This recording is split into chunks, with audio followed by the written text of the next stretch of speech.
And we back, and we back, and we back for a brand new season of El.boogie.and.the.bell. Welcome, everybody. We appreciate you for coming back. If you are new to the channel, well, guess what? You made it into a new season of El.boogie.and.the.bell, the best sports show on a budget, the best sports show of just two homeboys who've known each other their whole lives. But more importantly than all of that, El.boogie, how we doing today? Man, it feels good to be back. This summer was tough, man. We've been out of a rhythm. We've been busy. We've been all over the place. But right now, I'm glad to be back with you and the people. And honestly, I think anybody who's here for a long time and kind of speaking to us as we're building the channel out, I think that summer you expect us to be gone. It's time to get outside. We can only hope anybody who listens to this show or any shows like this during the football or basketball season, get outside, man. Live some life, travel, lock in, get some money, get your beach body, get all that stuff. But when football season comes around, you are here and you are kicking it with us, just like you kicking it with First Take, just like you kicking it with Get Up and any other sports show you watch. Shout out to my favorite sports show. What's the Cam and Mace? What is it? I don't know why I just forgot what it's called. Dang, what is their show called? Like, it's not my favorite show. Club Shay Shay? Club Shay Shay's cool, but they come on the same time as us. So they're competition. Hey, I really want to figure this one out. I'll edit out all the dead time. It is what it is. Yes, that's my favorite sports show outside of El.boogie.and.the.bell. First Take comes in at 3. But anyways, forget everybody else. This is about us, El.boogie, and the National Football League, which is probably the only reason why anybody would listen to us talk. Let's get right into it. We're going to run through the games. We're going to talk a little bit about college football and anything else that's going on in this little sports world of ours. El.boogie, it was a good one. It was a great start to the season, but it was also a late night start to the season. We had the Cowboys going against the Eagles, and my girl fell asleep 3 times during the break. She didn't make it to the fourth quarter. We had a crazy, crazy delay. But even before I go in more, what is your takeaway from the season opener, Dak Prescott versus Jalen Hurts, the Eagles versus the Cowboys? Hey, the season opener, man. The Cowboys, they surprised me. I thought, okay, Cowboys, they trade away Micah, so your defensive star isn't there. I mean, yeah, you have Dak, yeah, you have CD, you get George Pickens. I expected the offense to have some juice, but not be amazing. But honestly, they looked like a very complete team. Like, that was a very good ball game. I mean, the Eagles are a good team, right? The Eagles are a good team. Eagles are a great team. And they went head to head with that team.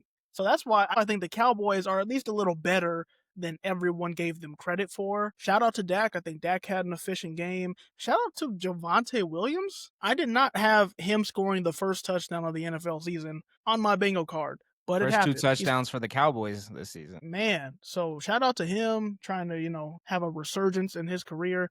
But yeah, overall, I'm pretty surprised by the Cowboys. Starting with the Cowboys, I want to say I think it's cool to see Javonte Williams have some success early in the season, if there was ever any questions. I was surprised by the start. I'm not familiar with their training camp. I'm not familiar with Miles Sanders. I was surprised Javonte Williams got the start.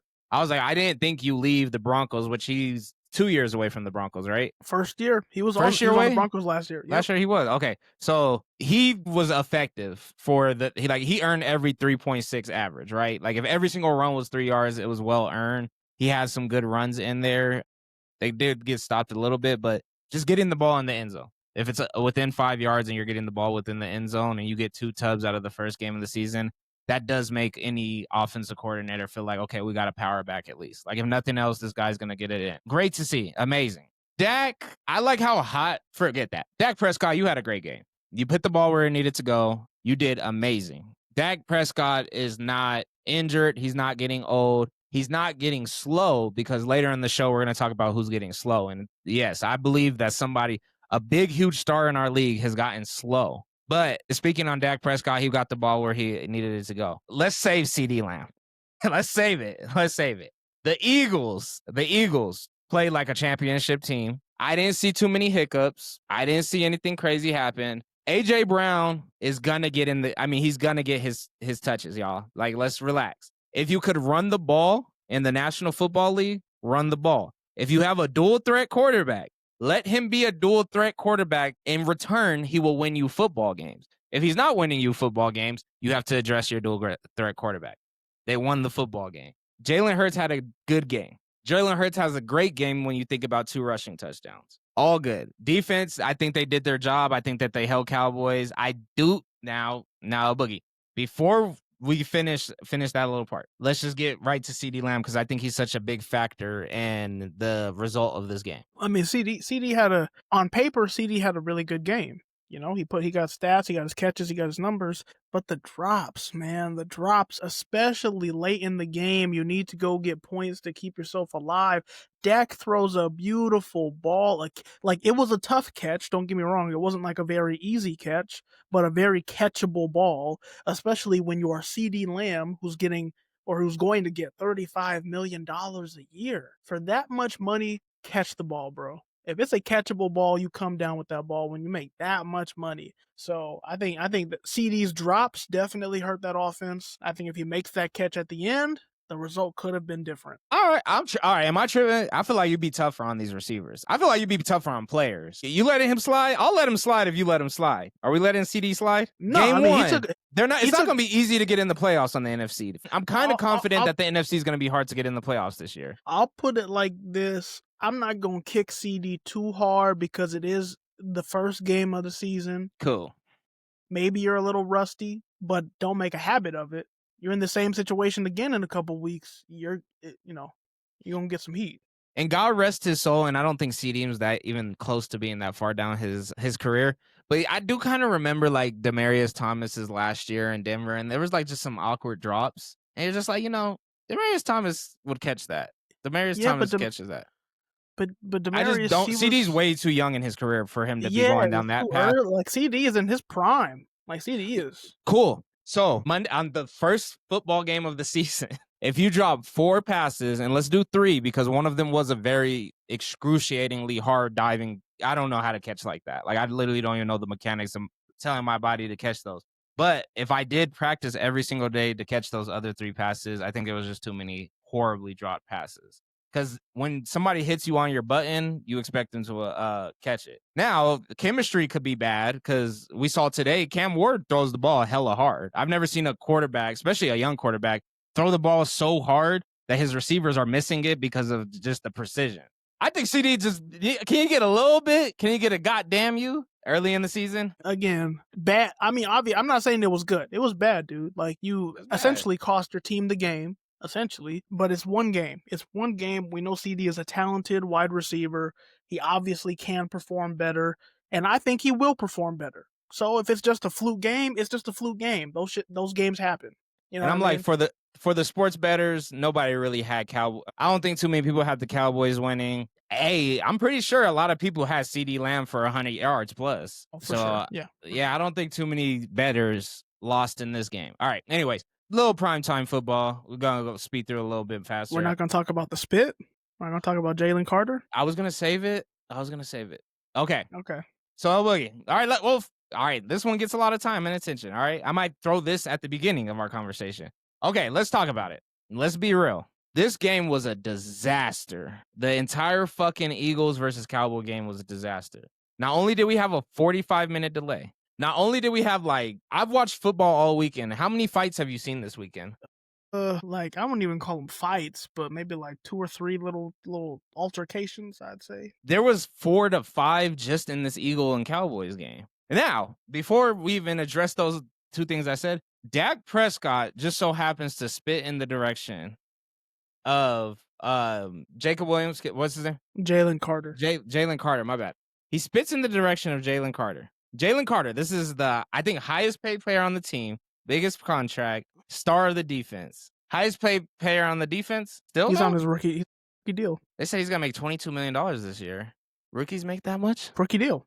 He's a first round. Damn. He's a first round. But I think he'll be eligible for an extension next offseason. But still, 21 million. That's a lot. The cap's only 2. Damn. Well, all right. Shout out to him for that as well. But anyways, I'll edit a lot of this through. Bro, come on now, dog. So bro spits in his direction. They get into each other's faces, and he spits. One of the most disrespectful things you could ever do to a man is spit in his fucking face. So it just so happened that he missed his face and hit his shoulder pad. El.boogie, how do you feel about that action? Was it necessary? Is Dak responsible a little bit? And should he have got kicked out? I'll put it like this. If Jalen Carter felt some type of way about Dak spitting in his direction, which, okay, I can understand. You take it as a sign of disrespect.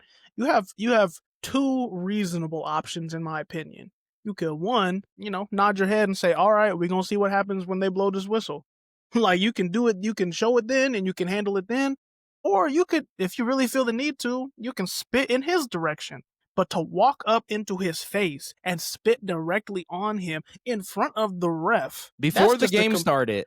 but the game has not, yeah, before an official offensive snap has even happened, it's like, brother, like you are not doing yourself or your team any service. Like it's clear he obviously wasn't thinking. He was just like, "Oh, screw this dude." But it's like, all right, if you're gonna crash out like that, why the hell didn't you punch him?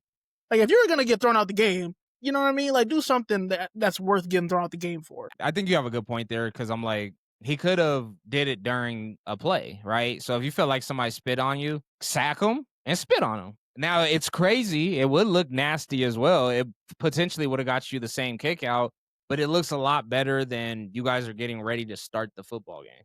Like you guys are getting ready for the first defense and offensive snap on both teams. And you do that. And I just thought that shit was insanity to me. But more importantly, how big do you think the punishment should be for that? Because obviously somebody took that advice and decided to do it in his college game. And if you start the trend that it's okay to spit on people, what do you think's a fair punishment to nip it in the butt now? They'll fine him. I think just a fine. That don't mean nothing. He already got he already got essentially he got suspended for a game already. I think that's enough as far as suspensions are concerned, and then fine him. Whatever you want to fine him. You want to fine him 100K, you want to fine him k whatever, and I think that's sufficient. I Hell, think, the team might also like, and that's coming from the league. The Eagles might also have their own like discipline yeah. for him. So I think it could stay where it's at. So if it's like throwing a punch and punch gets you kicked out the game, you have to walk off the field, you have to go sit in the back and think about it. I think that's fair if it's a fine. I do want there to be a bigger punishment so it doesn't happen because I don't want to normalize spitting on people anywhere in any industry from MMA, boxing, basketball, NFL, anything. Like, I just don't want it to be normalized. There's going to be a kid who thinks I'm about to spit on somebody in their face. And it's like really not something you should play around with. If you spit on another man, you should be ready to kill or die. I really do believe that in my heart. I don't want at any point in the future for us to normalize it's okay to spit on somebody. So if you really wanted to disrespect the man that bad, don't do it while you're making millions of dollars in your profession. Do it in the back where you could literally kill or die. And if that's taking it too serious, then it's like, no, I don't think that's taking it too serious. I just think that that's the severity we should treat doing something like that. You know what I mean? So look, nigga, don't be spitting on nobody. I don't want nobody. I don't want no listeners. I don't want no, there ain't never a reason to spit on somebody. If you could honestly say you spit on somebody, but you weren't ready to kill or die in that moment, then I don't respect you. And if you said you were, then I respect it because that is the ultimate disrespect. I'd rather fist fight you than you spit on me. Because all I know if you spit on me, it's just going to be a fist fight. And that goes for any size or anything like that. So the fact that this man spit on another man, that baffled me. Not to stay on it too long. I'm just saying. That's why I think you might as well have just punched him. Like you might as well have. Slapped him in the shit.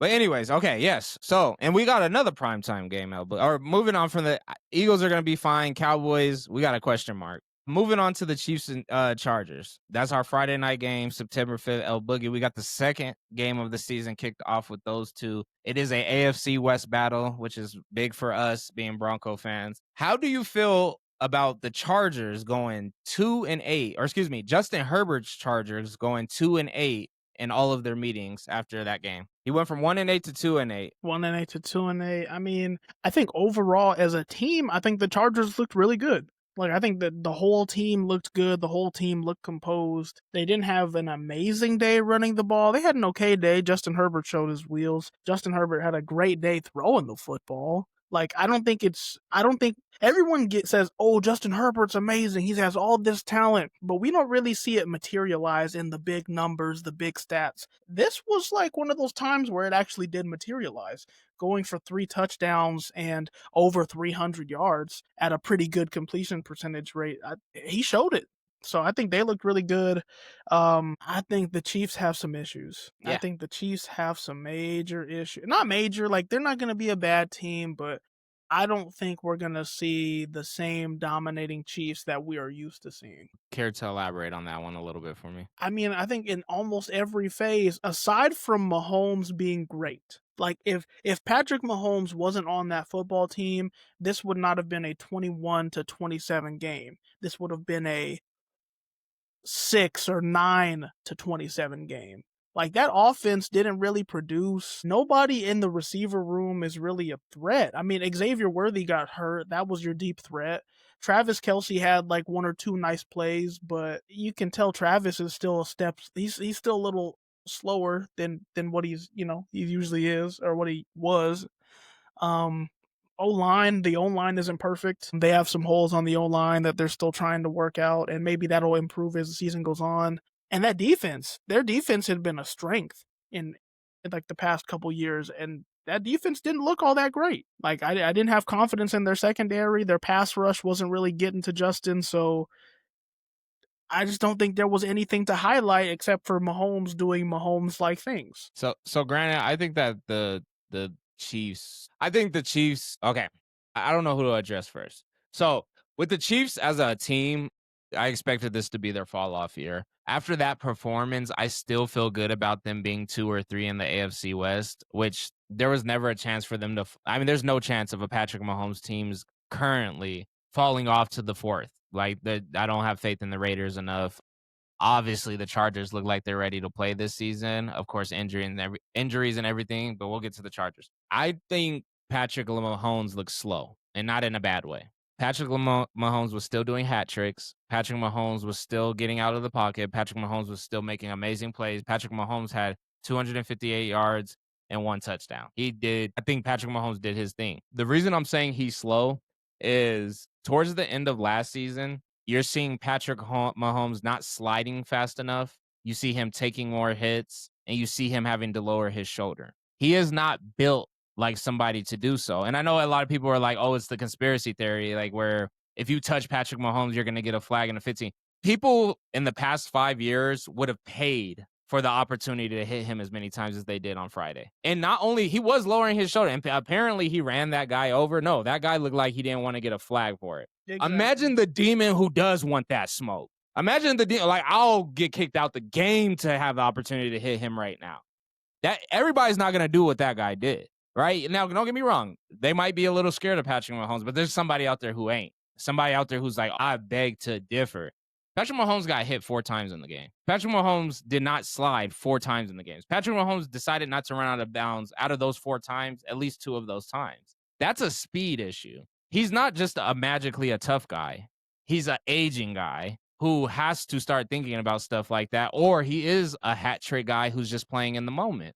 And if he thinks that that's his best hat trick, there's going to be one player this year who's going to make him think that shit is unacceptable. I think Patrick Mahomes looks slow, and they don't have the offensive firepower, specifically in the backfield, based off of game 1, to protect him from having to do as many hat tricks outside of the fourth quarter. And if he's slow and doesn't want to slide, there's going to be that one person, El.boogie. That's all I'm saying. There was 4 times in one football game. That's a lot. Like, that's Cam Newton-esque. You know what I'm saying? Like, I could take it. No, Patrick Mahomes is not Cam Newton. He's actually probably like 40 pounds less. Maybe like 30. He's probably 30 pounds less and 3 inches shorter. All I'm saying is I do not like how many touches he got. I think Travis looked good. I think Travis was running good routes. I think he still causes a lot of attention. I think his touchdown pass was very nostalgic for the Chiefs and for all the his fans and his wife's fans. Like, I thought that was great for football. It was good to see that he could actually still make plays like that. And yes, it was a breakdown in coverage, but let's say it was a misstep. I don't think 43 would have been able to stop him from catching that football based off of the way that the play was set up, unless he was perfectly in coverage. Well, the fact that they could still run schemes and get plays like that to Travis, that's good because it's going to happen all year. We used to always say, like, how the hell is Travis Kelce this open? He's still doing the same thing. Genius of Andy Reid, sure. But when you have a 6'5", 280-pound tight end, it makes it a lot easier. Who could still run? He was running out there. He looked good to me. My biggest problem with the Chiefs is that back.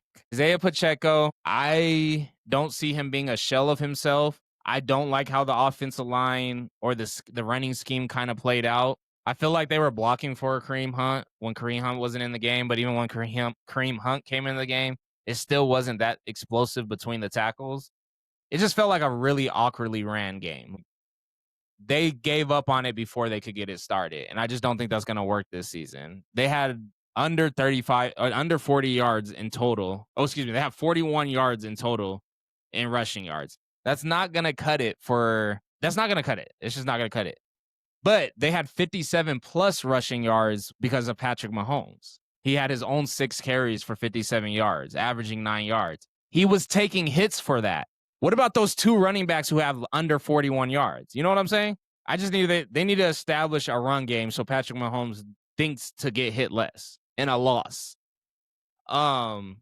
Before you respond to them, I'll say Chargers, you guys are looking like number 2 in the AFC West. And as a matter of fact, technically, you guys are looking like the best thing in the AFC West. You guys are looking like a great team in the AFC after game 1. Only game 1.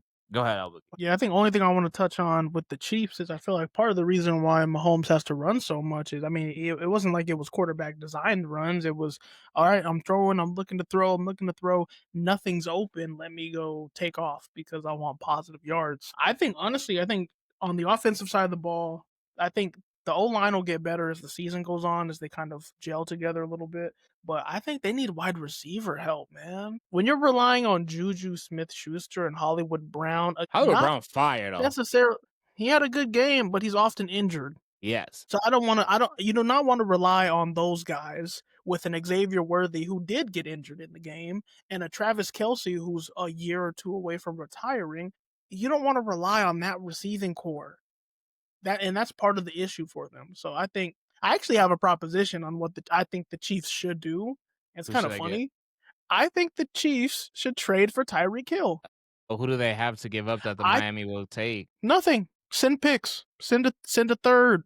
I mean, we'll talk about the Dolphins Are the later, Chiefs desperate to win this year? Don't get Tyreek Hill if you're not desperate to win this year. It depends. It's we'll see how the season progresses, but I could see it if the Chiefs are like 3-3, maybe 4-2, but their pass game is really struggling and the Dolphins suck it up like they did today. Tyreek Hill's already not happy in Miami. And if Miami's buns and the Chiefs are like, we need something to be a difference maker, send Miami a 3rd round pick. Get Tyreek Hill. Miami's buns. Like I'm saying, if they're gonna be buns, they're gonna be selling. Get this disgruntled wide receiver out of here. Send him back to Andy Reid. I like my Chiefs with a Tyreek Hill, even though they're in the AFC West. I don't think that's going to be obtainable this year. I don't think they're in Super Bowl mode. I think they're definitely in how do we want the next 5 years to look in the prime, not the prime, but the prime and the exit of a Patrick Mahomes career. Not saying he's retiring in 5 years. I'm just saying there is a time frame. You're not going to do this at 42. All right. Moving on. We have the Miami Dolphins getting smacked in the first Sunday game, or at least the first kickoff on Sunday, versus the Indianapolis Colts in Indianapolis. El.boogie, I didn't see this one coming, so I'm excited to hear what you got on this. Dude, same.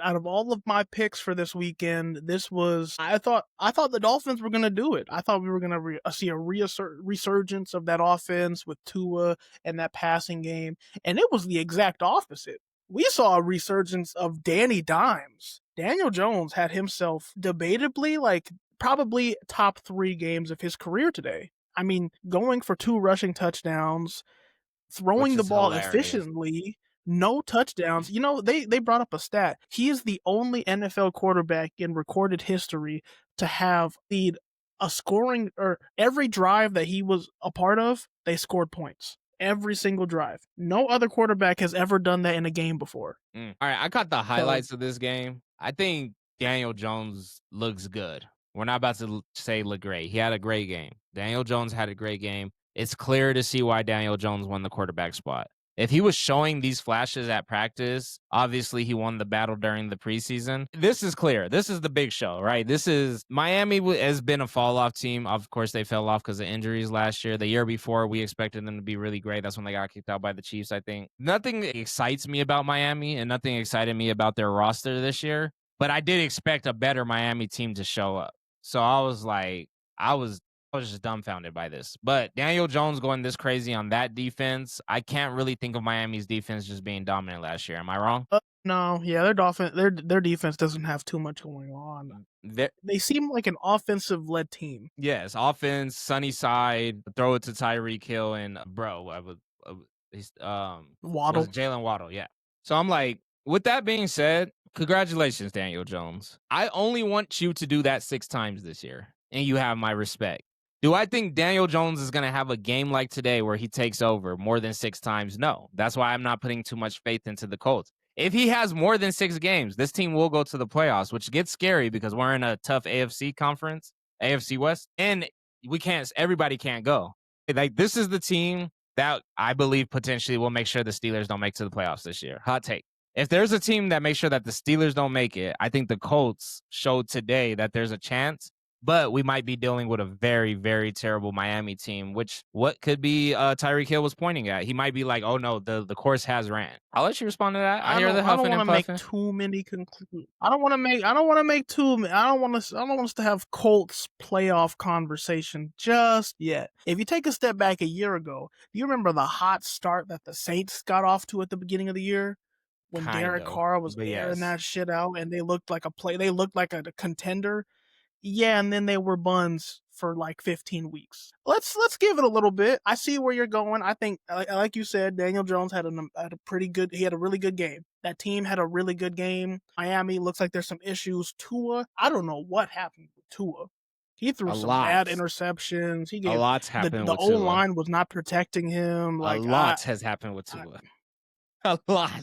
man, out of all the quarterbacks that are making big money, Tua had the worst day by far. A lot has happened with Tua. I think this is gonna be a scary year for the Dolphins. I don't know. I hope it's not a scary year for the Dolphins. I hope they could be a 7-10 team. Anything below, and that sounds crazy too, because it's like 7-10. Shouldn't they be going for the playoffs? I don't think so. I think their division is about to start passing them drastically.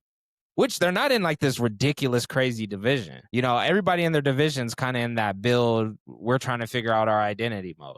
But the Miami is on the decline when it comes to it. I think the Patriots, that's, you know, it just looks different right now. But yeah, we'll leave this one alone. What did Jonathan Taylor do? How crazy. I didn't see a highlight from him. 18 for 71. Productive. He If you could get 4 yards, 4 is a first down. They gave him the right amount of carries. It looked like he had a lot of hustle today. Giddens did his uh, they had a coup day running. Daniel Jones, Danny 7 Dimes, carries for man. 26 yards, 2 tubs. Shout out Daniel Jones, man. All right, man. Moving on to this is probably one of the most interesting games that they could have made. This is a troll game, if you ask me. We had the Steelers play the Jets, and we had a banger of an ending that actually ended 34-32. El.Boogie, how are you above the 90% chance of the Steelers making it to the playoffs or below? But more importantly, how do you feel about this Steelers and Jets game? Oh, man, making the playoffs. I'm gonna say I'm gonna say I don't think they will make the playoffs. Who? Simply because I think the Steelers. Oh, Sorry. okay. Good. Simply because the AFC is very stacked. There's a lot of really good teams at the top. But don't get me wrong. Don't get me wrong. I went into that game, the Jets, Steelers. I had concerns about both offenses. I thought, okay, does Aaron Rodgers still have it in him? Is that offense going to be potent? Are they going to be able to run the ball? Is Aaron actually going to produce? Aaron produced. Aaron had a great day, throwing 4 touchdowns, divvying it up between. I mean, it didn't really matter that, DK is their only notable receiver. He threw it to DK. He threw it to, I think, Corey Austin. I think that's his name. Or maybe Calvin. his last name's Corey. Calvin Austin the Austin. third. But he was dishing it. Aaron Rodgers looked really good today. He looked really good.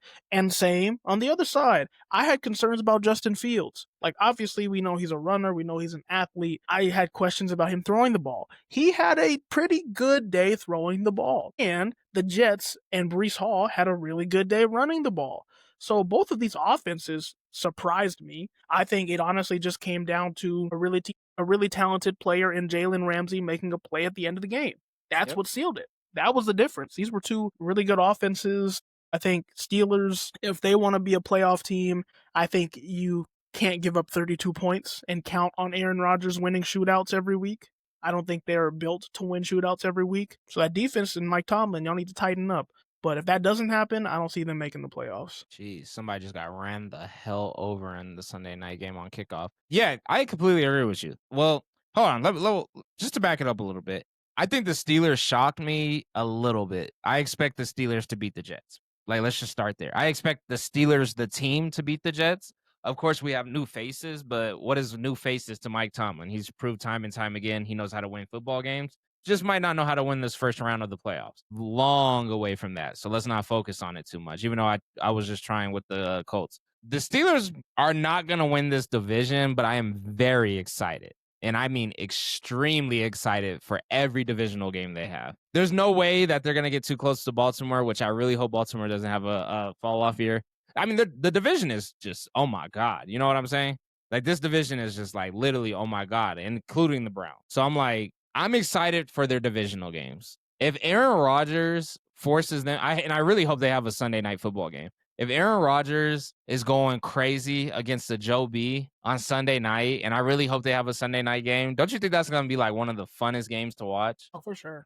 100%. Four tubs, like 4 tubs. That's like not vintage, but it's, well, yeah, it's vintage. He's slinging it. Like, Jared Goff is what I would say is the age group when he's just slinging it perfectly, and it's just hitting, and there's no interceptions attached to it. Aaron Rodgers went off today, right? That looks like 10 years ago. He's like at 43 or some ridiculous shit. How is he? 41 or 2? I think 42. Yeah, that's insane. Yeah, I think the Steelers look great. Now, I don't have nothing much to say about the Steelers. I think I like what they did in the offseason. Like you said, I don't like DK Metcalf being the only like true option. Not too big on their running back core, but it looks like they have production there. Not too big. I think that the Steelers are going to be a good team.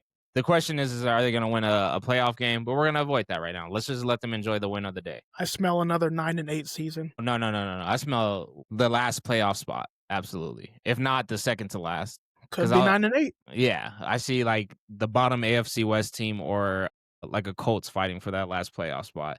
Steelers are making the playoffs. The Jets. I think this was a really cool game for Justin Fields. I remember a couple years ago, he was having a good game against the Broncos, and then he fell off, and then it was like literally a fall-off year for the rest of the year with the Bears. I don't think he got his fair shot last year. He was doing good, but once again, he was playing for a guy who knows how to win football games. So it's like, even if there was things that weren't ideal for your starting quarterback, being on a good team and a good system actually turned into wins. Got benched for Russell Wilson, had a couple of hiccups the moments he did get in the game. It was good to see him come out as what looks like a matured quarterback, and maybe this is just his path. I hope he is a long-term starting quarterback to stay, but more importantly, he just looks like a quarterback who is mature out there. You know, if he came out there looking like Cam Ward, like it's all new again, that would be bad for what, season 5? That's pretty horrible. Like, that's bad. Like, you shouldn't be looking like a deer in headlights all over again. Not saying that's what Cam Ward looked like, but you could obviously tell in somebody like that's play, this is all new to me. This is the fastest it's ever going to get, and I have to adjust to this, or I'm probably not going to stay here too long. Justin Fields, there was plenty of times where like he's not going to stay here too long. He looked very, very comfortable today based off of the highlights I saw. With that being said, he's a dual threat quarterback. He threw the ball good. He did exactly what you want a dual threat quarterback to do. 12 rushes, 48 yards, 2 touchdowns. 16 to 22, 218 yards, 1 touchdown. That is a dual threat quarterback. If he can do that consistently throughout this year, I'm not saying he's not going to throw interceptions. I'm not saying he's not going to fumble once. I'm just saying if he could do that 6 times this year, 6 to 8 times this year, they will be A-okay moving forward into the future seasons. I don't think their team's good enough to get in the playoffs, but if he could do that 6 to 8 times, he could be the quarterback moving forward. He looked good out there. Moving on to a heartbreaker. My parlay had the Panthers winning today. I thought that was going to be like a slight upset. I thought that was going to be an upset. I thought they turned it around at the end of last year. I thought that they're going to surprise people. I thought that the chemistry was getting built. Come on, don't look at me like that, El.Boogie. Damn. I thought that they did some work on the defense. I thought that they were going to try to attack this narrative of, oh, Trevor Lawrence is starting to build a receiving core and he got the number 1 draft pick and all that. I thought all these beautiful, amazing things were going to happen for the Panthers today, and I was wrong. Bryce Young looks like the Bryce Young who got benched last year. That's a horrible way to start the season compared to the way he ended it last year. Trevor Lawrence, on the other hand, I'm going to leave the Jacksonville alone. I thought that they looked really bad. The Panthers looked horrible to me. I only saw highlights of this game. I did pick the Panthers to upset them today. I thought the Panthers were truly going to go in there, a mature team, a team that says, okay, we're not going to be a laughingstock team and we're ready to take the next step of whatever the journey for this specific unit is with coaching and everything.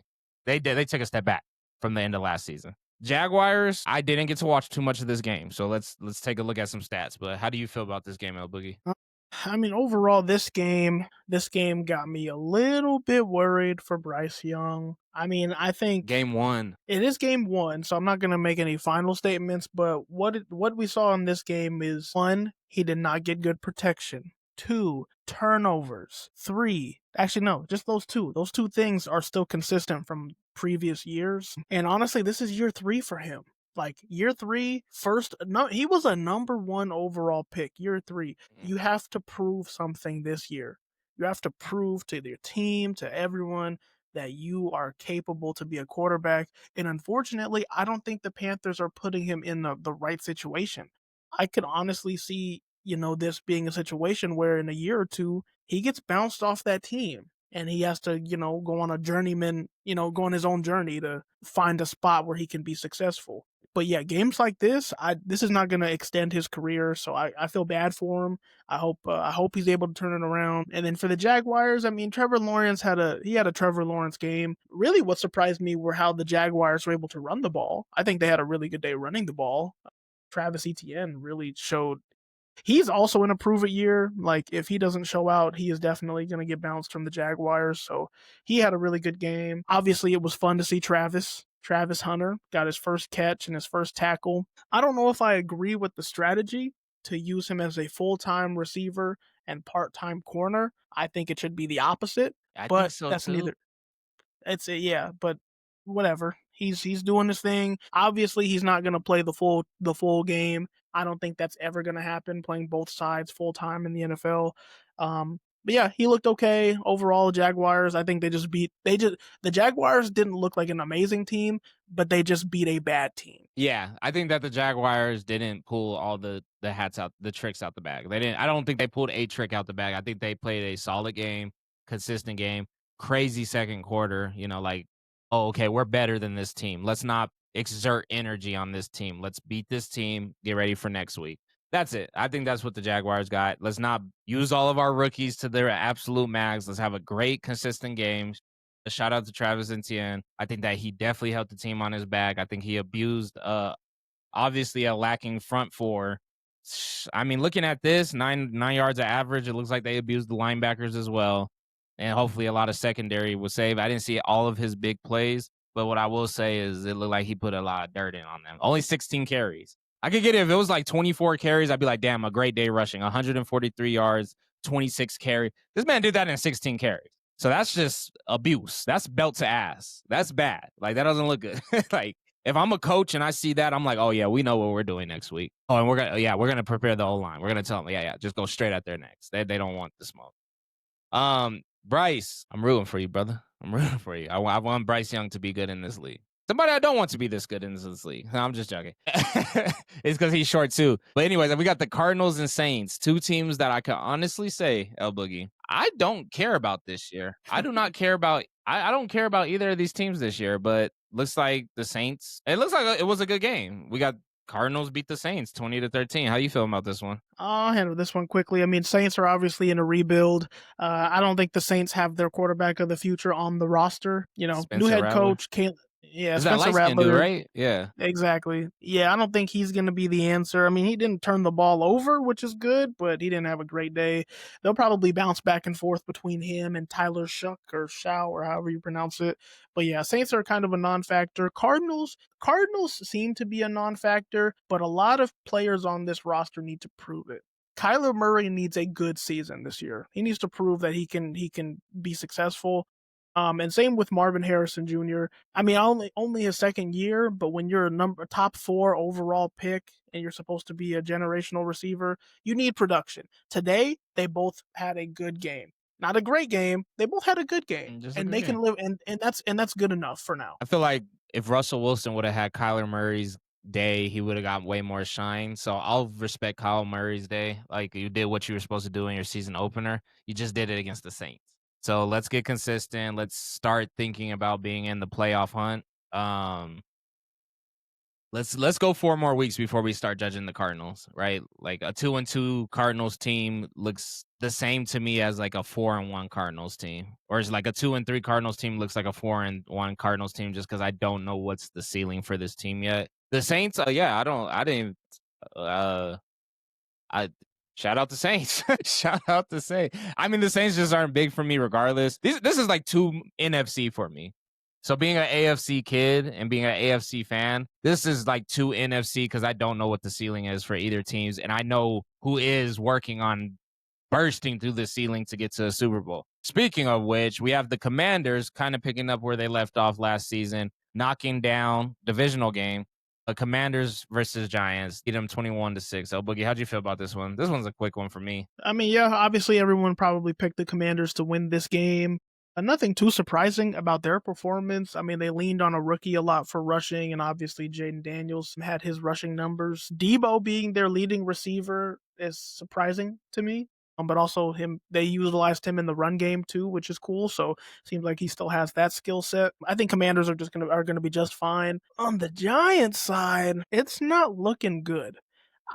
Let me take a step back. I think Russell Wilson is cooked. Honestly, I think he's cooked. He did what Russell Wilson does. Dude, I don't like how Russell Wilson does what he literally does, like since the Seahawks. Now it was I told you. I'm sorry. I didn't mean to cut you off. Go. I just think inefficient throwing the ball, taking too long to make throws. I don't think Russell Wilson's the answer, and I think we are only a couple short weeks away from seeing Jackson Dart being the starting quarterback for the Giants. I said the same thing for Aaron Rodgers. What is the problem that an NFL team has that Aaron Rodgers could solve? If the Steelers go to the playoffs, I still have them exiting the first round. Russell Wilson is no different. What is a problem in the NFL that Russell Wilson solves? He is a starting quarterback with Super Bowl experience who could potentially help you get to the playoffs if you're a winning team, and he could help take the stress off of everybody else who's probably not doing their job because he takes most of the blame. That is who Russell Wilson is. That's who he showed he was today. You think Russell Wilson was the problem with the Giants today? Well, here's the thing. The difference with Russell Wilson on the Steelers versus Russell Wilson on the Giants, the Steelers, to your point, are a winning team, a winning history. They literally haven't had a losing season in who knows how long. Yet, the Giants need success now. GM on the hot seat, head coach on the hot seat. They're about to get fired if the season isn't good. And they're saying, hey, we think Russell Wilson's going to get us there. Putting up 6 points and throwing for under 50% isn't going to get you anywhere. Anywhere. They are better off putting in their first round rookie quarterback and seeing what they got there. No. Than just letting Russell Wilson not produce. And let me talk about your GM point. So your GM point was horrible to me. You know why? Because if that was the case, you wouldn't have went out and got Russell Wilson. You wouldn't have got a rookie quarterback that you want to develop. And definitely, on the you hot wouldn't. Seat. Exactly. It's on fire now. And most importantly, you wouldn't have got Jameis Winston as your backup. All three of these guys are explosive in their own way, right? The excitement of a rookie figuring out the league. Russell Wilson, former Super Bowl quarterback who has faced plenty of backlash for the way he plays, how many times he gets sacked, his decision making, and yet his still ability to make plays and win football games. And Jameis Winston, Mr. 30 for 30. If that was the case, what you're saying is like they want to win now, they wouldn't have went that direction on either of the three. And the last thing you're going to do is put in that rookie quarterback to get messed up in Russell Wilson's offense. That rookie quarterback's not going to play that rookie quarterback's offense. He's going to play Russell Wilson's offense. And what happens to a rookie quarterback when he's getting set up with Russell Wilson offense, which is much more of a play action, hold the ball, scramble, and make plays happen for a rookie quarterback? I don't know Jackson Dart's offense to a T, but I know for a fact that he's not going to just be awesome trying to get the ball to Malik Neighbors compared to a Russell Wilson who's been through this time and time again. You think that's the answer? Yeah, say it like this. The Giants did what they did in the offense, and it made complete sense. Free agency came about, and they say, hey, we know that we don't have the quarterback figured out on our roster currently. So let's go get quarterbacks. And that's exactly what they did. They signed Russell Wilson, of course, an available veteran. They signed Jameis Winston, of course, an available veteran. They did those two moves and then drafted a quarterback. They're banking on, all right, either we're going to have veterans that can lead the ship while the young guy develops, or we're drafting our quarterback of the future who's going to show up and perform. I think they did the right thing. What I'm saying is a bad thing is giving Russell Wilson a long leash. If Russell Wilson has games like today, come week 4, he needs to be on the bench. Put your rookie in. And to Jackson Dart played at Ole Miss in Lane Kiffin's offense, which by a lot of people's standards, that offense that Lane Kiffin runs is very NFL-like. I think Jackson Dart is able to operate in that offense. He can operate. I'm not going to say he's going to, I'm not saying he's going to step onto the field. Or Russell Wilson's? It's going to be the offense that the coaching staff wants. And they really built an offense for Russell Wilson to have a decent season. I mean, Bell, why in the hell would they build an offense around Russell Wilson? They have an offense. Because they feel like that's the best option available in the NFL. So you think Jameis Winston and Russell Wilson are the same? No, I think Jameis Winston was a clear third-string quarterback. They probably, but it's Russell Wilson's offense. Why get Jameis Winston if you're going to build it all around Russell Wilson? Because he's your third-string quarterback, and you need somebody who's going to week in and week out throw picks at practice squad, and more importantly, the throwing picks at practice squad, throw touchdowns. Jameis Winston is a burner at practice. If you need a quarterback at practice to literally destroy your defense or to make your defense look amazing, Jameis Winston is the ideal candidate. I know Jameis Winston is cooking them every single practice. Do you think he's not? I mean, we don't know. Remember, for sure. I'm being serious about what I'm saying too. They knew what they were doing when they signed Jameis Winston. He is not the backup quarterback for a reason. I take it that since he's not the backup quarterback, he lost to a rookie. So your statement that he's cooking the defense, I don't think so. But that's not really the point. He's the greatest practice quarterback. But that's not really the point. The point here is Russell Wilson is not going to be a coach and a GM who are on the verge of getting fired are not going to sit back and let Russell Wilson run the ship when he's going 17 for 37 for 160 yards and putting up 6 points. That's not going to last. Look, I thought this one was going to be quick. Russell Wilson is a starting quarterback in the NFL. Russell Wilson can win you 8 football games, right? I wish it was still 16 games because he'll be an 8-8 quarterback. Unfortunately, he's an 8-9 quarterback since we have 17 games now. The Giants weren't good last year. They're not going to be just magically good this year. They're not wasting Malik Neighbors' talent. They're not putting him in bad situations to win. Malik Neighbors is going to win this year. Malik Neighbors is getting the football. Just throw the ball to him. He's going to catch it. Malik Neighbors went 5 for 71 today. That's why he was frustrated on the sideline today. He was yelling at the coach. He's pissed off. Because he wants that ball in the end zone. He said, tell Russ to throw that shit quicker. Exactly. He'll catch it. He'll catch the problem. Russell Wilson. So look, if Russell Wilson had Kyle Murray's day and got 2 touchdowns, let's say one of Malik Neighbors, let's say he rushed front. Wait, real quick. The score would be 20 to 21. In that scenario, it would be 20. They would still lose, but we wouldn't be tripping about Russell Wilson. No, there's we way wouldn't, deeper rooted issues than Russell Wilson. He put up a nothing burger. He held the ball too long, and he was inefficient. Put up a nothing burger. Yes, the team did put up a nothing burger, but who gets to touch the ball every play? Russell Wilson. 168 yards, 17 to 37 is pretty ugly. 8 carries for 44 yards. Who else did something? And Malik Neighbors doesn't count. Shit, at least Bryce Young threw a touchdown. Bryce Young and Russell Wilson. It's the short quarterback shit, man. They're about to start attacking them. Watch. Shout out Carl Murley. He held it down for those boys today. I don't got too much on this one. I want Atlanta to have a good season, but we got Atlanta and the Buccaneers. I did actually pick the Buccaneers to win this game. I want Atlanta to have a great season. I just like the team that they're building. I definitely like Penix Jr. going out there, but I'm going to let you go first. How you feel about this one? Man, Bijan was amazing. Absolutely amazing today. On that first catch for that long touchdown. Oh my goodness. Yeah, he was awesome in that game. I really liked Emeka Egbuka, the rookie out of Ohio State. He had a hell of a day for the Buccaneers today. I think he's going to be really good in this league. This was a good game. Honestly, the Falcons lost this because their kicker, Younghoe Koo, he missed a kick. They could have tied it and went to overtime, and he freaking said it was a 44-yarder, I think, like a very makeable kick, and he just missed it, and that was the game. So I don't put this on anybody but really just missing that Good kick, football? Was it honestly. just a good football game? So I didn't watch this game at all. I haven't even seen highlights from this It game. was it was just a good football game, and it just came down to a kick that didn't work out for Atlanta. I like everybody's stats. I like Baker Mayfield, 0 interceptions, 167 yards, 3 tubs. Baker Mayfield was running. Why is all these quarterbacks running? They're running for their life, man. Yeah, that shit is They're crazy. Like this scrambling.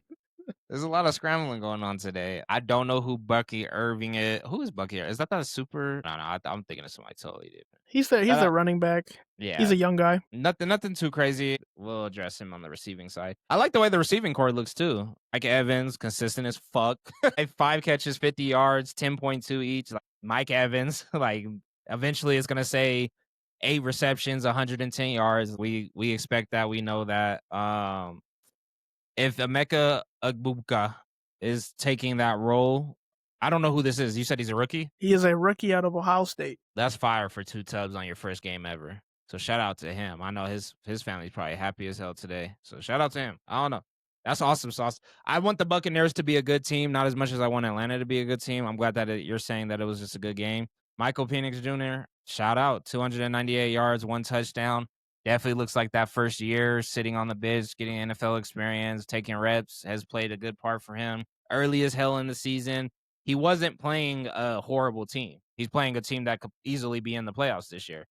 8, 1 tub. I didn't watch the game. Looks good. 27 to 42. A lot of drop passes, a lot of the throw. Well, it's cool. It's a couple drop passes, couple throw it out of bounds. He's good. It looked good to me. He had a rushing touchdown too. So that's fire. 2 tubs on the day. Bijan had a tub on the day. Shout out to whoever has him on fantasy. I think that's what you just said. It looks like we got Kyle Pitts the ball. Adequate day. 7 catches, 59 yards. Hey, this was just a good game, right? Like you just said, huh? It was like All right. genuinely, it was a good game. I don't even think defenses look like they had a bad game. It looks like they kept it under 30 points. I mean, 25 points for both teams. It looks like just a good game. So if that's a good Sunday football game for both of them, I think both teams are holding their head highs. All right, the Bengals and the Browns. The NFC North is my favorite division outside of the West. I just think that it's the most competitive. We have 17 to 16. The Bengals beat the Browns. Joe Flacco. No, it doesn't look too good. How you feel about this game, El.boogie? I have not seen no highlights from this game. Shout out to Jerry Judy, though. I see your stats, brother. I actually am very opinionated on this game. And honestly, even though the Bengals won, I'm still very disappointed in them. I know Reason you're being not is okay, disappointed in Myles Garrett. no, he had a great game. I'm disappointed Explain. in the Bengals because I mean, obviously we know they get off to slow starts. They, start off 0-1, 0-2, 0-3. Obviously, great that they won the game. I'm just not happy with the fashion that they did win it. Joe Burrow was under duress a lot of the game. I think they put up like less than 50 yards of offense in the second half. Like that second half they were bad. You see this team on paper and you think, "Oh, they're going to air it out." They got T. Higgins. They got Jamar Chase. Both got paid. They're going to, this offense is going to put up points, but it just didn't materialize today. So that's mainly why I'm disappointed. And honestly, I think if the Bengals were not playing against the Browns, they would have lost this game because the Browns had ample opportunities at the end to go and get points and win, get a winning field goal, and they botched it every time because they're the Browns. Goofy turnovers, goofy decision making, like it just if the Bengals had played again any other competent organization, not even a great team, but any other competent team, if they had played the Buccaneers, they're losing this game. Like yeah. So I don't know. I don't know what to say about Cleveland. I mean, we don't have expectations for Cleveland. Joe Flacco's a placeholder, I think, until they're probably going to play their rookies at some point and then maybe draft a quarterback next year if they need to. And then Bengals, obviously, good to get a win, but you need your offense to produce more than Yeah, 17. I think the Cleveland needed a win more, especially at home, just for everything that's going on in the organization. The Bengals, you got the win. Time will tell if you guys are going to be the team from last year, which you guys aren't because you guys helped them to 16 points. Like this is a game they would have lost last year. They would have been 26 to 17. And you're like, what happened to their offense? They won the game. I don't know. The Bengals will be a good team this year. They'll be a better team than they were last year, which they were the greatest bad team last year. Like literally the greatest bad team you've ever seen in your life. Besides, I think there was a Houston team that was like the greatest bad team I've ever seen in my life offensively. But yeah, I don't know. The Browns, we just want to see Shador play. And honestly, I want to see Dylan Gabriel play. Shout out to my Hawaiian. Like I don't. I want to see him play too. I'm not saying Joe Flacco is old news. I'm not saying Joe Flacco isn't a placeholder to help them develop these other two quarterbacks. I just don't want to see that shit. Russell Wilson, I still want to see Russell Wilson. I do. Like, I'd be lying to tell you I don't. And I hated Russell Wilson as the Broncos quarterback. I still want to see Russell Wilson play. I don't want to see Joe Flacco play. It's cool. Like, we're like, you have two quarterbacks that could be in this league or they need to get out of this league. I'd rather see that. My bad. I dropped my mouse. All right. Yeah, moving on. The Raiders. I actually predicted the Raiders to upset the Patriots. I have not got an update on this game. It looks like the Raiders pulled through. I think I did see a video of Max Crosby saying we're back, and I was like, from where? But shout out. I'll fuck with Max Crosby. Geno Smith, another transition to a new team. It looks like he's producing a win. Looks like he did throw an interception. Ashton Genty, only 38 yards for 19 carries. I don't like it, but he did get in the end zone. And they beat a Patriots team who's back on the who's still on the rebuild. El.boogie, how you feel about this one? Honestly, the sad part is I feel like this is one of the games I watched the most today. And the Patriots, honestly, it was like the first half, they had a lot of momentum. Drake May looked really good. Offense was producing, not like amazing, but was, moving the ball, having some success. And then the second half, I think the Raiders defense just got to him in the second half. Drake May had a really costly turnover in the second half that led to the Raiders taking the lead at the end. So yeah, I think everyone had a feeling the Patriots were going to be a much more improved team this year than last year, and I think they will be an improved team. I just don't think they're a contender just yet, maybe next year, but I think this will be a growing year for the Patriots. Raiders, nothing wow about the Raiders. Like, Geno Smith had a Geno Smith game, honestly. He just had a Geno Smith game. A lot of yards, a touchdown, Are the Raiders a a dark horse turnover. this year? Honestly, I wouldn't be surprised as the season goes on and they maybe get Ashton Genty going a little more in the run game. I wouldn't be surprised if, come the end of the season, they're also kind of in that heat for, a seventh seed or a sixth seed. I honestly would not be surprised. But besides against the Broncos, if Ashton Genty is getting 19 carries a game, I just really think looking at 362 yards from Geno Smith, I don't think every game is going to go that well as far as getting that many yards after a catch or getting the ball down the field that much. Like 362 is probably one of the highest numbers we've said today. I would really, really like to see Ashton Genty turn 38 yards into, like, let's say 70 at 19 carries. Like, with 19 carries, I feel like 100. That should be 100. he's not afraid of contact, and it's a different, like, he's dealing with a different beast now. And by different beast, I mean he skipped the whole SEC battle. Like, he skipped SEC, he skipped ACC, he skipped Big 12. He skipped all that, and now he's in the league, and he said he's not afraid of contact first. I'm not expecting 100 yards, right? Pacheco did it. There was a couple of 100-yard Pacheco games when he was the young gun from, where did he go? There's like squirrels fighting outside of the house. Rutgers. Yeah, Rutgers. Like, he kind of skipped a couple of steps before it got to, like, the real big dogs, which are the best of the best. But he did get those 100 yards. I don't see that for Ashton Genty. What I do see is if he gets let's say 20 carries, I need to see 70 yards. 100 would be nice, but if I could see 70 to 90 yards and 1 or 2 touchdowns, I think that's going to take a lot off of that, not having to get 362 every single game to be able to win. Yeah, I mean, we'll see. I think, like I said, I think as the season goes on, the running game will be better. Ashton Genty will produce more.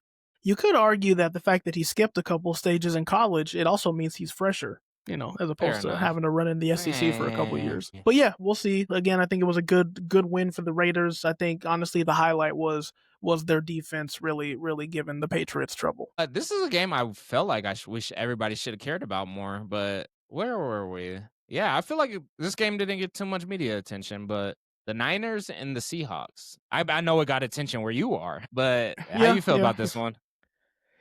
This game, man, what's crazy is I was honestly rooting for Seattle. They didn't look amazing in the game, but there were pockets where Sam Darnold, he looked very comfortable in this new system, this new offense. I don't know. I just really liked it. I think Jackson Smith and Jigba, I think he's going to be a really good and helpful receiver. Cooper Kupp, he didn't produce today, but there were a couple opportunities he had where I think Sam Darnold just missed him a little bit. So I think Cooper Kupp will be just fine too. I think the real story of today is the Niners. Brock Purdy, he had an okay day. 2 interceptions is never great, but one of them I don't want to give him a ton of blame for.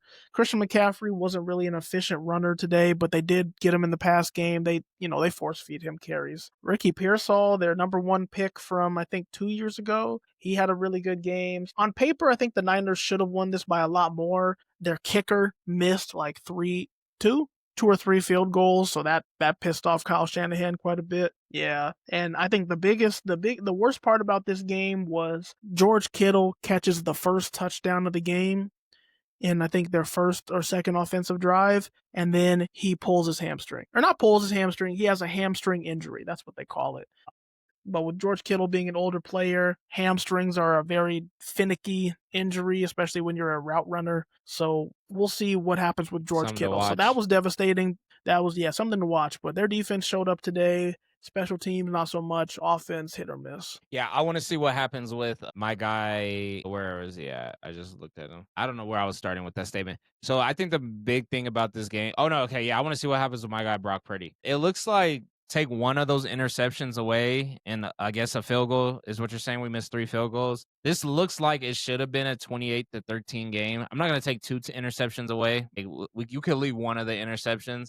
But in an ideal world, if we took one of those interceptions away and let's say turned it into a touchdown, and then I guess you said 3 missed field goals and add one of those, this looks like it was a 28-13 game. It just looks like a couple things held them back from getting to that score. The Seahawks look like they were only capable of scoring 13 points total today. It's very clear and abundant. Like what I'm looking at, I see a team that is only capable of 13 points today. Your quarterback only threw for 150. You had decent to no production on rushing. I'm sure it wasn't effective if you actually watched the game. Sam Darnold, quarterback's running is so funny because it's like so skewed. 2 rushes for 14 yards. He had the highest average. Jackson Smith, Jigaboo. You said he went crazy. In Jigba. So I don't like looking at that because it's like of your quarterback's 150 yards, one player had 124 of them and 0 touchdowns. So that's not a good look if you ask me. Like that's a pretty bad look for a quarterback who probably hit off the rocker since game 1 last year. You remember the Vikings hit it hard from game 1 and they hit it hard, right? I don't like the way that this looks. They look like a team that was only capable of 13 points. San Francisco looks on paper like a team that should have had 28 to 31 points. Just on paper. Didn't work out that way. Now we have to just take another look at him. Damn, Ricky Pearsall went crazy. No tub though. George Kittle went crazy. I don't know who Jake Tongues is. Yeah, I don't know. The 49ers should be a better team than last year. I'm not putting too much stock in the Seahawks. All right, El.Boogie, our team. We got the Broncos having an extremely slow start today. An extremely slow start compared to where they left off the season last year against a rookie Cam Ward who did not throw an interception today, but I'm gonna let you get started because I got a lot to say about Cameron Ward. But let's go ahead and start with the Broncos versus the Titans, 20-12. I'll just approach this with pros and cons for each team. Broncos, pros, or defense. Defense is still good. Defense had a great day getting after the quarterback. I think Cam Ward and their receiving core maybe missed a couple opportunities where our secondary was lacking, but overall, we got some turnovers. Defense held them to 12. Defense did not allow a touchdown today. Is that right? Yeah, they didn't allow a touchdown today. So I'm pretty 4 field happy of goals. that, especially with them giving. I think there were 5 or 6 drives today where the Titans started in the Broncos territory and they only gave up field goals. That Broncos defense is legit once again. So that was a big pro for them. Another pro, I think Bo Nix and Cortland Sutton still have good chemistry. I think that's good. That's a pro. And then obviously we had a really good day rushing the ball between RJ Harvey and J.K. Dobbins. I think our run game is going to be better this year than it was last year.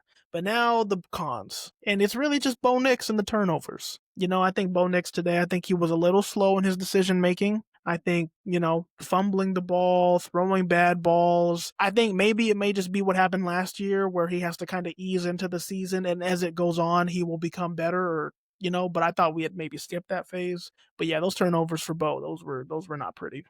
Not pretty at Ugly. all. And then Titans, I think the Titans defense had a great day. Titans defense had a great day. I think their front seven is really good. I actually expect big things from that front seven. Their secondary has holes. L'Jarius Sneed didn't play in the second half. I think he was hurt. So yeah, questions on their secondary. Offense didn't have much going on. I think Cam Ward's going to be a good quarterback. I don't think the Titans are going to be a good team this year, but I think over time Cam Ward will be a good quarterback. I think that team around him just needs to get a little better. I really, really want to figure out. I really, really, really want to figure this out. What the hell and why the hell did he throw that first interception? Double coverage. I don't know. So I've never played quarterback. I've never been in the NFL, and I've never had that much pressure. And I guess cover. I mean, he still had time. I don't know. I've never been in that situation. That first interception was insane. That first interception was like an extremely bad red flag. I still have faith in Bo Nix. I think Bo Nix is a good quarterback. I think Bo Nix had hot flashes in this game. Then he had extreme cold flashes where it's like, bro, what the hell is going on here? And I just know that he's had a lot of time to study and develop this offense with Sean Payton. And so I was just a little concerned. I was a little concerned by those interceptions because, you remember the Bills game last year with Lamar Jackson and he threw the interception, he kind of just threw an interception. Like it was just one of those interceptions where you're like, nah, Lamar just made a mistake. That's how that first interception felt. It's just not going to go good against a Chiefs. It's not going to. I don't think the Broncos have necessarily an easy schedule this year. That's not going to fly with anybody besides a rookie quarterback trying to start his journey in the NFL and a defense that's not necessarily known. Like, I don't know what the Titans defense are known for. You know what I'm saying? I just feel like that's not gonna fly for a team that people are predicting to go to the Super Bowl. I'm a Broncos fan. Super Bowl is not in my vision this year. I know people who are like, the Broncos are going to the Super Bowl this year. I'm like, look, bro, we got to put a handle on this, guys. Now, this defense is Super Bowl ready. This offense against a rookie quarterback and an unknown defense does not look ready, but they have more than enough time to develop. I know they're going to hit the scoreboard. I mean, I know they're going to hit the film room and go and study hard. I have a lot of faith moving forward with this Broncos team. It's just a hiccup game. If Russell Wilson had this same game today, he would be getting executed. And he Same somewhat game did. as Bo Nix, yes. I mean, he just didn't have the turnovers or the touchdown.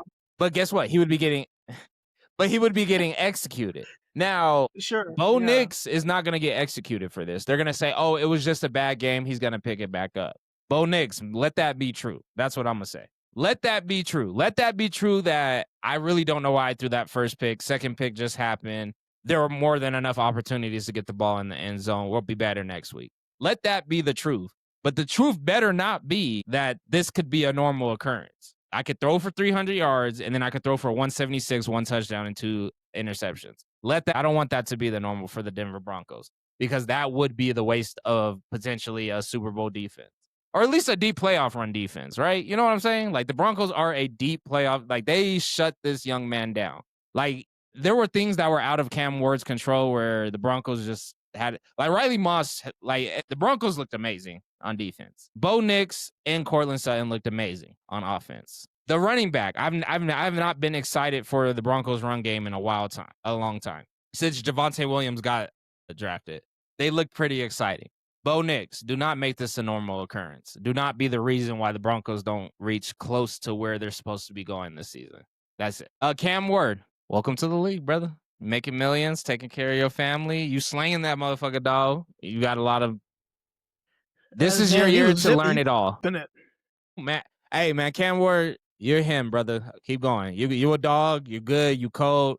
You got a great future ahead of you, bro. I like where Cam Ward is going. Kept his head up, kept his head high. That loss meant nothing. I think he's going to have like a couple breakout games this year. Like, I think he's scary enough to get a 350 soon.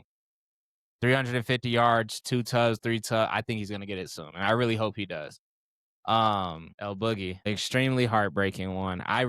We kind of knew what was going to happen with this team. It's early in the season. They look exactly how a lot of people said they would after how many things fell off last year. But we had the Lions losing to the Packers 13-27. Very dominant performance from Green Bay throughout the game. The Lions finally got their first touchdown in the fourth quarter. This is a heartbreaking one because I'd be shocked if a lot of people didn't predict their season starting like this. Only one game.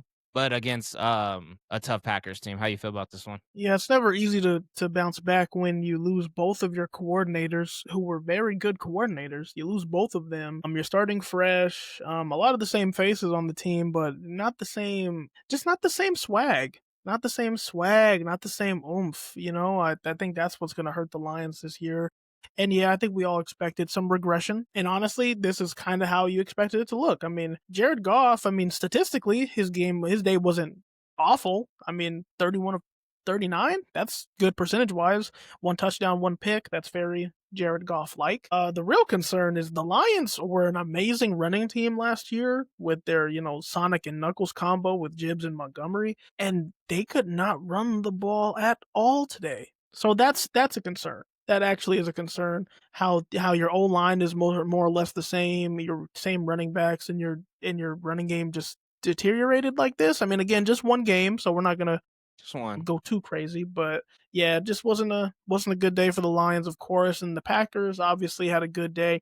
But the thing with the Packers, though, even with them getting Micah Parsons and them, having this good day, they look like the same Packers as last year. Yeah, Like as I honestly, should. like a good team, certainly a good team, certainly a team that I think will make the playoffs. But they didn't come out and look like game breakers. Obviously, we'll see how the season progresses, but I could see another 11-6 season. I could see another. They may win the division, they may not, but I kind of see that same result for them this year. Well, these are the two. I still have the Lions are falling back just as far as the division leader. I still have one of these two teams being they're gonna get the division. I see 1 and 2 with these two teams. I really do. I know the Lions are on a fallback year, but I still see them being 1 and 2, no doubt.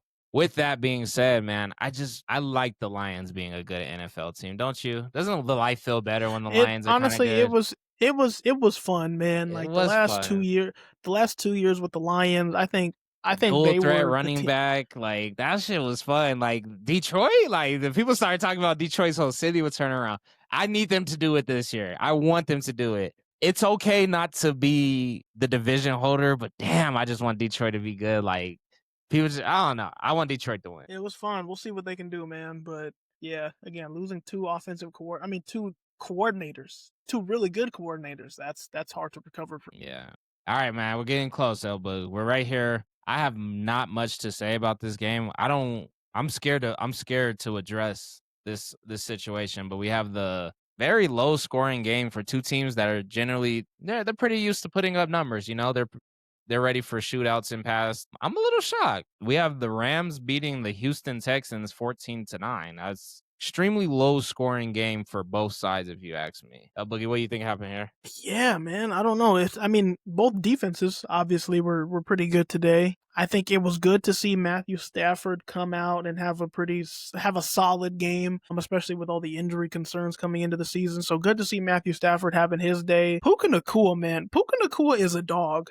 Like honestly, I don't know if you saw it, but he took a really bad hit, like the type of hit where they had to take him in to get evaluated for a concussion. He was literally bleeding from his forehead into his eye. Like he was jacked up, and then he comes back out and gets 10 catches for 130 yards. Puka's tough. Puka's tough for that. Um, and yeah, and then Houston. Their defense was pretty good today. It was good to see Nick Chubb get some tick. He had a He pretty led. solid day running the ball. Man, This is I what I again want. I want Ashton Genty's games to look like that. If you're the power back, sure. that's what he's 13 carries, 60 yards. That's what I want for him. But my bad. Go Yeah, ahead. and it's too early to say this, so we'll maybe follow up on this in a couple weeks. But is it possible that maybe we gave C.J. Stroud too much hype too early on? No, that was a good team. It was a good team. It was a great situation for a young, hungry quarterback. Unfortunately, they've been on the decline since that. So he might be entering in what should have been his rookie season. And we felt a lot of that last year where we're like, okay, there's a lot of new faces. It might not have been. You remember how young their team was too and just excited? Like they were such a young, exciting team.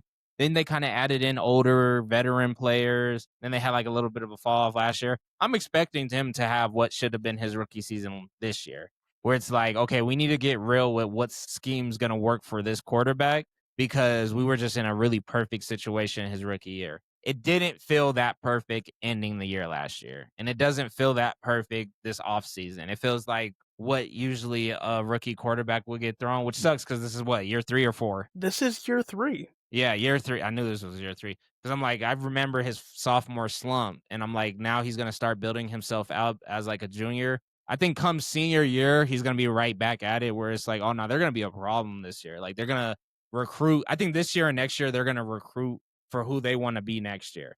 I think next year will be a amazing year for them. I think this will be like a real Phil junior year where it's like, damn, I only have one more year left, which would probably be his last year on his deal next year, right? 4 years on I the mean, rookies yeah, usually. it's 4 years. Obviously, he has a 5th year option. The only reason why I bring up that question is because it's year 3. You're a first round quarterback. It's year 3. This is the turning point where it's like, okay, you are our quarterback of the future. We're going to give you this tremendously large contract that's going to eat up hella salary cap. They're gonna make that decision next offseason to either pay him 50 plus million, maybe 60, just because Dak got paid 60. They're gonna make that decision next offseason. And it's kind of similar boat. I mean, it's not the same boat as Bryce Young, but their timeline is the same. Like this is your year to cement yourself as either the quarterback of the future or a guy who doesn't deserve to get paid top of the market money. Because that's something we see that's plaguing teams. I think Trevor Lawrence got paid too early.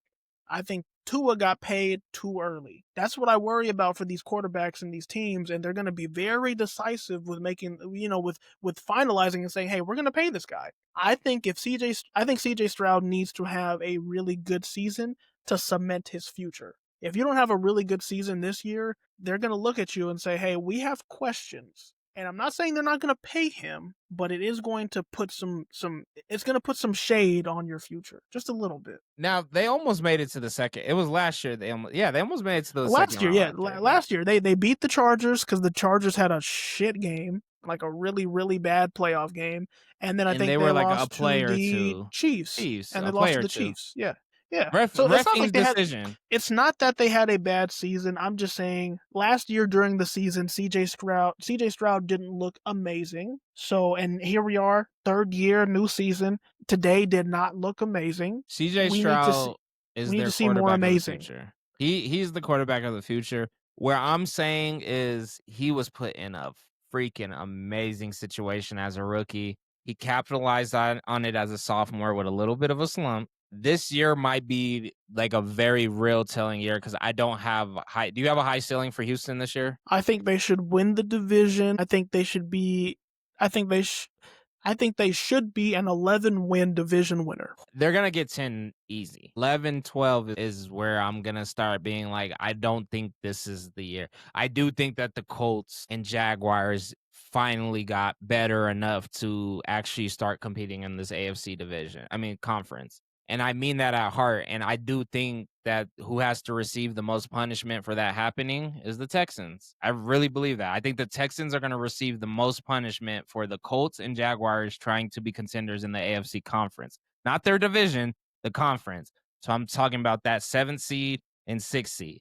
Like last year, Colts kind of they were trying to throw their name in the mix, but obviously the Broncos surpassed them, and then they started falling back from there. I do believe this year the Colts and the Jaguars are both like, nah, this is where we're coming to play this year. I think hopefully for Travis Hunter's sake, not really for him, but I really do believe that the Jaguars are exiting that. But we really are supposed to be a good team, right? You know how they like we're really supposed to be a good team, but we're like Houston back in the day with Deshaun Watson. And it's like we don't know why we're not a good team. And it's really Trevor Lawrence. I think that they've made that turnaround. I think it's going to be a lot harder for them to win the division. Can they still win the division? They could win the division with 10 games. 11, I don't know.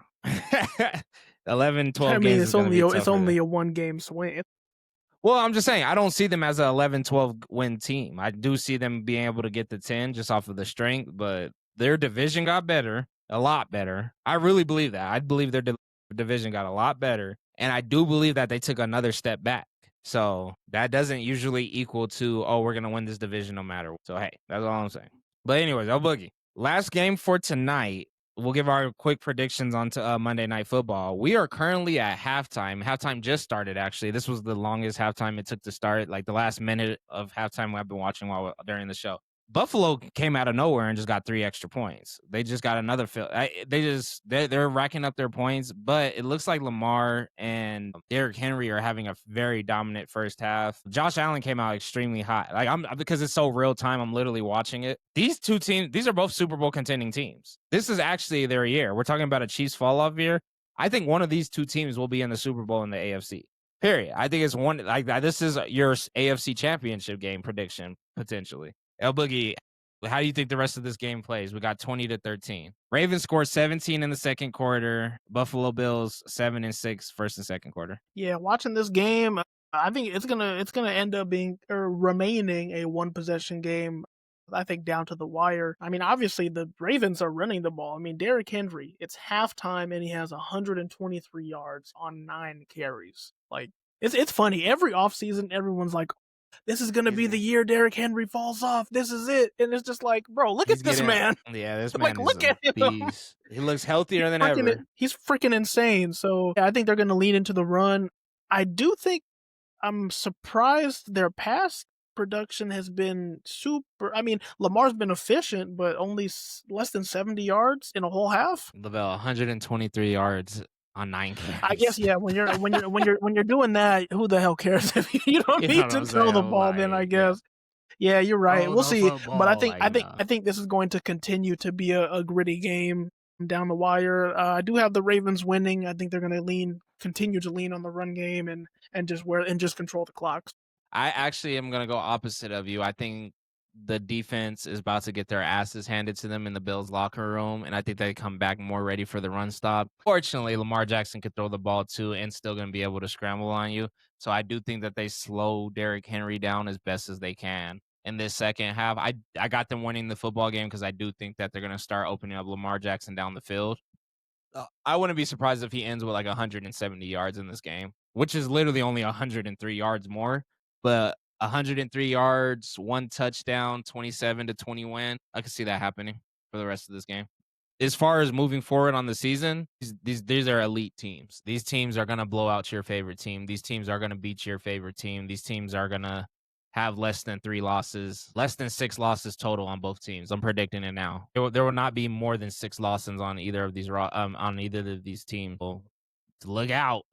You're not going to be better than them. We're going to see them on a lot of Sunday night football. We're going to see them on a lot of Thursday night football, Friday, whatever the NFL decides to make up. We're going to see a lot of these teams. I expect MVP seasons out of both quarterbacks like we have for the past 6 years. So it's like, yeah, I'm just excited to finish this game after the show, and I'm looking forward to both of these teams for the rest of the year, goddammit.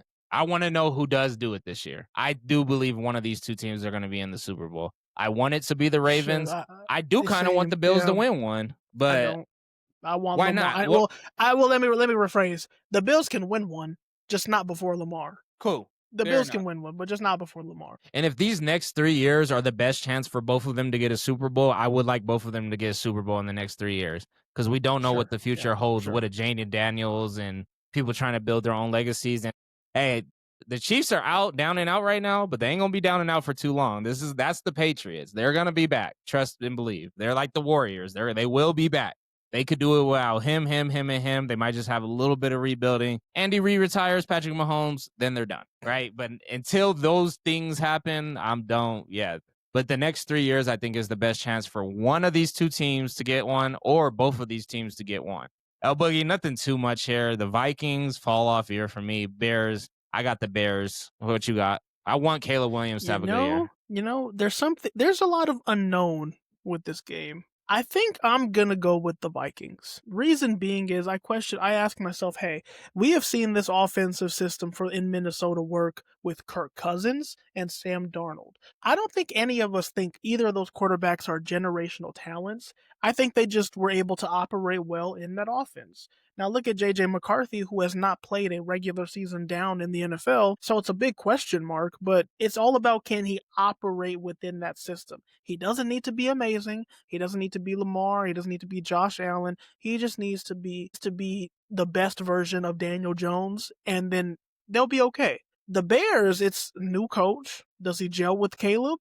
They had flashes in the preseason, but we can't really take anything away from the preseason. So it's just, I don't know. It's hard to predict this one, but I have a feeling the Vikings are going to come out on top. I got the Bears winning this bitch. I think the Bears should get it. All right, El.Boogie. We burnt a lot of time. We burnt on fire because we dropped straight heat on these motherfuckers with the first week one. But I do want to shine some love and light to week two. We're already into 2 weeks of NCAA football. So we could just give it a free ball. How you feeling about the season starting so far? There's a lot of teams that fell off. We've had some upsets, a lot of good games. How you feeling about college football right now? Any highlights for you? College football's fun, man. Honestly, college football's fun. What I really like about it so far is, I mean, there's obviously good teams, but there's no clear like, all right, this team is 100% going to Yeah. win the Natty. There's not a team that looks that strong yet. I think the way these teams built their schedule is so weird because we had so many good matchups in week one, And and then week the two blowout was game just was week two. it was just built to ass all day yesterday. Like, so yeah, we'll see. But yeah, I'm excited to see how the season progresses. I think we're gonna see bounce backs from Alabama. I think Texas is gonna be just fine. Shout out to Florida State. Hey, I was just gonna say, I'm happy for Florida State. I think Florida that State, team and that coach, man. they met up with some billionaires. They were like, you know what, this shit that's not acceptable. Like whatever happened last year, they said, look, we're gonna put that shit behind us. Here's $500 million. We want a top 10 Florida State team this year. And you're like, all they said was okay, and they made that shit happen like no other. They became a top 5 team quick. I'll give them top 10. Let's. It's early in the season. Alabama is on the decline. They're moving away from a historic run. So let's keep that there. Florida State still has much to prove. The heartbreaks. Let's talk about the heartbreaks. Alabama being on a decline after being so dominant throughout our years. That's a little bit of a heartbreak. Oklahoma State. I thought that I was just thinking based off of the Division I football. Oklahoma State got belt to ass, and I knew Oregon was good as if they were a D2 team, not a D1 AA team, not like North Dakota State, not like a Sadron State or any, not I'm Sadron. I meant to say Sacramento or anything like that. Not like one of these good premier D1 AA teams that actually have a fighting chance. Shout out to University of Northern Colorado that literally got cheated out of beating CSU. You know, you love to see D1 AA teams come and actually beat D1 teams. I get that. They got beat so bad that I was like, damn, is Oklahoma State on their way out of FBS? Like, are they on their way out? That shit was so bad to me only because I was like, oh, I thought Oklahoma State was known for triple X linemen and that, you know, wing T style run game and the awkward little, that was crazy horrible to me. Horrible. I was like, damn. But I mean, I remember when CU got built to ass, but it still wasn't like 60, 70 points. You know what I'm saying? When it gets to the 60, 70s, it's like, oh, y'all got beat like y'all wasn't even supposed to be here in the first place, which is kind of like your Grambling State who got the bricks beat off. You know, these D1 AA teams where it really was for a check. I don't know. I didn't like that one. That one made me feel nasty because I was like, damn, I didn't like think Oklahoma State was going to win, but I was like, well, this is like the fun shit that happens in college football. No, that was just belt, straight belt. That was brick to ass. That was brick to back of the head. It was robbery. Did you see the South Florida versus Florida? I thought Florida was going to be cold this year. Florida, I can't even like. I mean, you know what? And I'll give watched South that game Florida too. credit. Maybe South Florida is just a really good team, or let me rephrase, better than everyone expected. Maybe, but like, damn, Yeah, y'all that lost was like that at bad. home. That was crazy.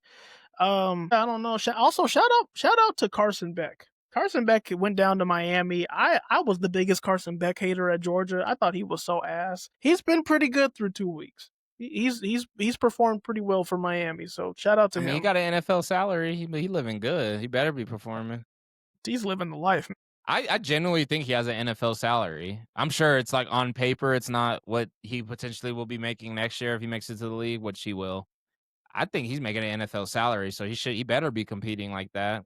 My girlfriend slapping him in the back of his goddamn head. Florida State is 77-3. Beats Alabama week 1. Who do they play next? I think that they're on our watch list. Like the fact that we're talking about Florida State after an hour and 30 minutes of talking about NFL after that disgusting display of football they had last year. Who do we have next? Florida State I don't like this. So they got Kent State, Virginia, Florida State versus Miami, October 4th. That'll be a fun one. I'm That'll be a fun excited. one. Is I'm it in excited. Miami? It is in Florida State. Snap. Miami's That'll be number a fun one. 5. I'm ready. That'll Damn, be I wish that was next week. All right, yeah, we gonna see what Florida State's really about that week. I'm excited for that one. You got anything else with college, man? It's been fun. Watch. Oh, how you feel about Colorado? they're weird. They're weird. Just weird. You play all three quarterbacks, and your third stringer is the one that looks the best. Yeah, it's just weird. It's hard to gauge again. Also, when you're playing Delaware State, like that's kind of weird. But yeah, we'll see. We will see. I think honestly, I'm just not a big fan of Salter. Something about Salter, I just don't think he's the quarterback that should be starting right now. If you pick the freshman, cool. You pick the older guy who stayed around, cool. But I don't think Salter should be the one. Honestly, I think Colorado should focus on being a fun team this year. And I think they're doing what fun teams do. I'm not tripping that they didn't beat Delaware worse because they were so close with Georgia Tech, and Georgia Tech could be any team in this country. I really believe I believe, based off of what they did with Georgia last year, I believe Georgia Tech could be any team in this country. I really do. But Georgia Tech is Georgia Tech, right? Just like Vanderbilt is Vanderbilt. Vanderbilt just so happened to beat Alabama last year, but Vanderbilt's the bottom of the SEC. I put Georgia Tech in like that kind of frame where it's like, oh, they could compete with anybody, but they're not necessarily going to make it to the national championship anytime soon. So I think Colorado should be focused on being a fun team. They did a lot of fun shit. You play 3 quarterbacks, you're having fun, you're playing a lower level team. I just need it to look this fun. Look, I don't like 312 yards being thrown on them by Delaware. That's insane. That's fucking crazy. But I mean, they weren't getting into the end zone, but that's fucking great. That looks so crazy to me right now. 18 of 36 for 312. I don't even understand how. He had like Like eight 20, eight receivers. Yeah, 3 receivers above 50 yards, 5 receivers above 25. that's like Fucking 18. insane. It's like 18 yards per completion. Yeah, that shit looks crazy to me. I don't understand how they didn't score more. But yeah, they got a fun schedule. So I'm looking at their schedule. They go to Houston, Wyoming, BYU is probably going to be TCU, Iowa State, Utah, Arizona, West Virginia, Arizona State, Kansas State. Whoever the funnest players are, Colorado should play because they already got the energy behind them. They got the swag behind them. They should be the funnest team this year. I want them to be the funnest 8-4 team. They should be a really fun fun though. Like KU is always a fun team to watch play because they could win. They don't beat super elite teams, but they will beat the team that they were supposed to lose to. Like Kansas is a really fun team to watch. Their colors, their field, the way that they play. Boise State's kind of been in that realm sometimes. Even lower level teams like a Fresno State. I want Colorado to play like a team that goes out there to have fun, show out, swag out. I think that moving forward, they should move like that because if they try to move like a championship team, I think they're going to get exposed for their recruitment because it didn't look that good. It doesn't look like it looks like they have more fun pieces than they have structure of what the team should be doing and how it should be ran. That's how I honestly feel. Like it feels more like a fun team where it's like they're like a wild card. The definition of a wild card team in the NFL. Like they're there, they're just not there to make it all the way. Yeah, I'll give that to them. Anything else you got on the college football side? Bunch of young Just millionaires there. On to week 3. And I did confirm Carson Beck is making $4 million a year. So he's making like backup quarterback money. For sure. A little 4.57. I think it's like the lower level quarterbacks and shit. Yeah. El.boogie, it's good to be back, baby. We had a long one. I think this is the longest episode of El.boogie ever. It's up there, yeah. El.boogie.and.the.bell, excuse me. We have recorded an entire movie, and that's how much we missed y'all. Missed, man. And we're back. We're going to have more structure. We definitely want to implement more guests to the show. We definitely want to structure it, really start pushing out these views, really start pushing out, really start establishing a community. After 3 years, we've done enough practicing on these microphones. We really want to build a community that actually connects with whoever's listening, where we can really get to talking. Maybe we want more predictions versus recaps, maybe recaps and predictions, whatever it may be. But all of that's besides the point. That's what we do in the background so we could grow and get better for y'all. more importantly than that, El Boogie, if you want to take us out. Hey, we appreciate y'all tuning in with us once again. We are excited for this new season, excited to continue to bring y'all content. Make sure y'all like the video on YouTube and check out the TikToks. Leave a like, leave a comment.